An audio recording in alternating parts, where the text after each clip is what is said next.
সকাল সকাল চলে এলাম আমি শর্মিষ্ঠা আপনাদের সামনে আমার ছোট্ট একটি মিনি ব্লগ নিয়ে। এই যে দেখুন আমার গাছের গন্ধরাজ ফুল প্রচুর ফুটেছে। তো ঠাকুরের পুজো করব সকালবেলায়, তো তার জন্য ফুল তুলে নিয়েছি, সেটাই আপনাদের সামনে দেখালাম যে আমার গাছের গন্ধরাজ ফুল। তারপরেই চলে এলাম আমার গৃহমন্দির, আমার রান্নাঘরে।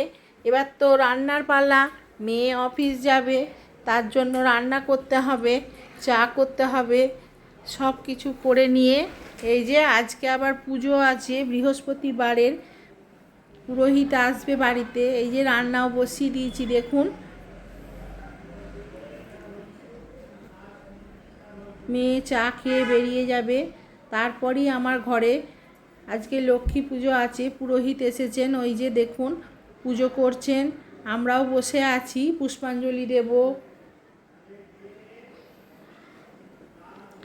উনি পূজা করে নিলেন।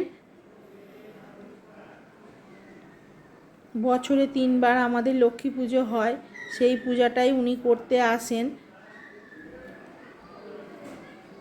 এবার আমি যা রান্না করেছি সেগুলি আপনাদের সামনে তুলে ধরছি।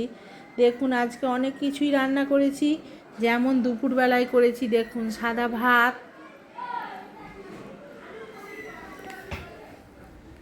তারপরে করেছি টক ডাল। গরম যেহেতু পড়েছে এখন তো প্রায় টক ডাল সকলের বাড়িতেই হবে। তারপর করেছি ডাঁটা পোস্ত, মাছের মাথা দিয়ে বাঁধাকপির তরকারি, ঝিঙে পোস্ত, তার সাথে করেছি বটম মাশরুম ভাজা। আর এটি করেছি, এটা বন্ধুরা একবার অবশ্যই ট্রাই করবেন, এটি হলো করলা পোস্ত। শুকনো ভাতে খেতে কিন্তু দুর্দান্ত লাগে। আর নিয়েছি মাছ ভাজা, নিয়েছি একটু কাঁচা পেঁয়াজ আর কুলের চাটনি, আর শেষ পাতে খাওয়ার জন্য নিয়েছি মিষ্টি দই।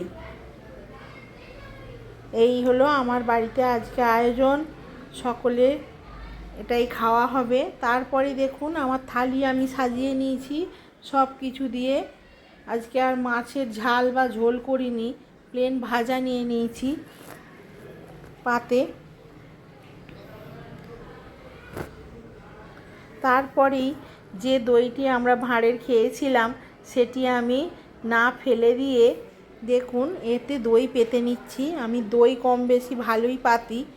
এই যে পেতে ওভারনাইট রেখে দেব, সকালবেলা দই রেডি হয়ে যাবে, সেটাও আপনাদের সাথে শেয়ার করব অবশ্যই।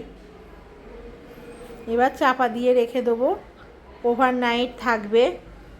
এই দেখুন সকালবেলায় দেখুন আমার দই কত সুন্দর বসেছে। কেমন হয়েছে বন্ধুরা আমার দইটা পাতা, অবশ্যই একটু জানাবেন।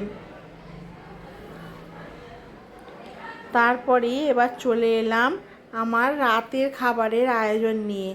দেখুন করেছি ফুলকপি আলু কড়াইশুঁটির তরকারি, আর নিয়েছি আলুর দম, আর আমার হাতে করা সন্দেশ, আর করেছি কিন্তু কড়াইশুঁটির কচুরি এর সাথে খাবার জন্য।